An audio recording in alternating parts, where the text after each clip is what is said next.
शायद अगर किसी ने इसको आज पी लिया इस बात को, तो जीवन में कितनी उम्र ले लेना कभी दिक्कत नहीं आएगी। और आप ये जानते हो अच्छी तरह कि हम घर में रहते हैं, समाज में रहते हैं, हमको दुख के अलावा कुछ मिलता ही नहीं है। तो दुख का असली कारण क्या है? इस दुख का कारण है प्रतिस्पर्धा, कंपटीशन। अब आप बोलेंगे कंपटीशन ही सीखा हमने तो बचपन से ही, हमारे तो पेरेंट्स ने भी कहा सबसे आगे निकल, समाज ने भी कहा, स्कूल वालों ने कहा, टीचर्स ने कहा, और ऐसी परिपाटी पढ़ाई गई, ऐसी रूपरेखा रची गई कि एक दूसरे से आगे निकलना ही सब कुछ मान लिया गया। आगे तो निकलना है, लेकिन कहाँ निकलना है ये मैं आपको बता देता हूँ। एक बार आप इमेजिन कीजिए, भले ही आप साइंस के स्टूडेंट हो या ना हो, लेकिन मैथ्स आपने बचपन से पढ़ी है।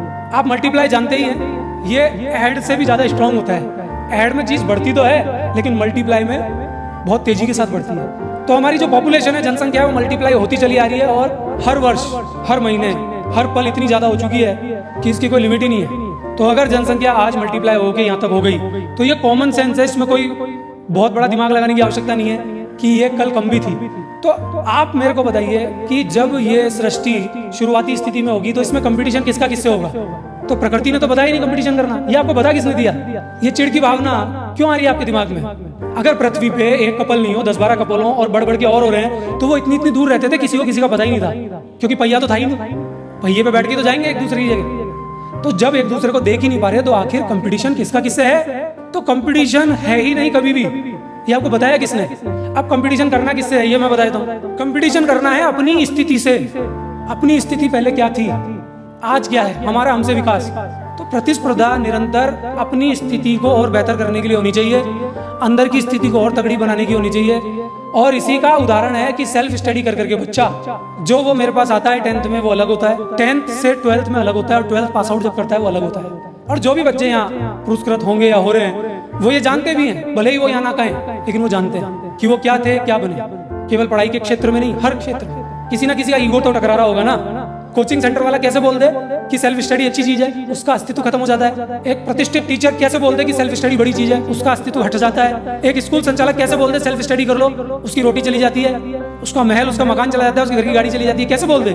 कुछ ने दिमाग लगा करके छीन लिया दूसरों का, कुछ ने चालबाजी करके, कुछ ने कैसे, कुछ ने परिस्थितियों की आड़ में छीन लिया, और बोल रहे हैं हम बहुत मान लोग हैं, हम बहुत तरक्की वाले लोग हैं। और आपको भी ये कीचड़ बताया जाता है, और आपके दिमाग में गंदगी डाली जाती है कि देख वो इतना बड़ा है। पेरेंट्स बोलते हैं देख अगर उतना बड़ा नहीं होगा तो कुछ नहीं होगा। पेरेंट्स आपसे प्यार करने की स्थिति में है ही नहीं, इसलिए आप हमेशा खींचे रहते हो। तो ये एक ऐसा सत्य है सेल्फ स्टडी जो सिर्फ पढ़ाई से ही केंद्रित नहीं है, हर चीज आपको इसी से आएगी। स्वाध्याय, यही सत्य है। कोई बोलता है आप कैसे इसकी पैरवी कर सकते हो, इसमें कुछ तो माइनस होगा। नहीं, 1% भी नहीं, 0.01% भी नहीं। मैं ताकत के साथ बोल रहा हूं, मुझे फांसी चढ़ा देना, ये कभी गिर नहीं सकती। कोई बोल रहा है नहीं सेल्फ स्टडी करके भी रिजल्ट थोड़ा कम हो गया, बेटा तूने की नहीं, तू चेक कर, थोड़ा कम हुआ है तो थोड़ी लापरवाही की है। हम बीमार हो गए तो की नहीं ना। सेल्फ स्टडी किसी भी काम में करोगे सफल होगे ही, संसारिक दुनिया में भी होगे, आध्यात्मिक दुनिया में भी होगे।